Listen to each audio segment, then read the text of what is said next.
માંગરોળ તાલુકામાં ગ્રામ્ય વિસ્તારોમાં ફરી એકવાર પોસ્ટ ઓફિસના કર્મચારીઓ પોતાની વિવિધ માંગોને લઈ હડતાલમાં ઉતર્યા છે। માંગરોળ પોસ્ટ ઓફિસના કર્મચારીઓ હડતાલમાં ઉતર્યા બાદ ગ્રામ્ય વિસ્તારોમાં લોકોના અનેક કામો અટવાયા છે। હાલ માંગરોળ તાલુકામાં ગ્રામ્ય વિસ્તારોમાં પોસ્ટ ઓફિસના કર્મચારીઓ હડતાલમાં ઉતરતા ગ્રામ્ય વિસ્તારોમાં પોસ્ટ ઓફિસની સામે બેસીને પોતાની માંગને સંતોષવા નારા લગાવ્યા હતા।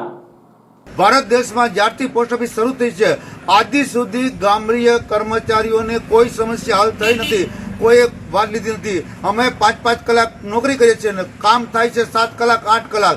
અમને પૂરો પગાર મળતો નથી, અમને ભથ્થું મળતું નથી, અમને કોઈ જાતના કર્મચારી ગણતા નથી। માનનીય શ્રી નરેન્દ્રભાઈ મોદીને વિનંતી કરું છું, ભાજપ સરકારને વિનંતી કરું છું, યુનિયન વાળાને વિનંતી કરું છું, ગમે એમ લડત કરો, અમારી માગણી પૂરી કરો, અમને પગાર આપો। આટલા વર્ષથી અમે પગાર કરીએ છીએ, અમને ગ્રેચ્યુટી આપો। અમને કોઈ પણ જાતના કર્મચારી કે ગણતરી કરી નથી। જય હિન્દ, જય ભારત।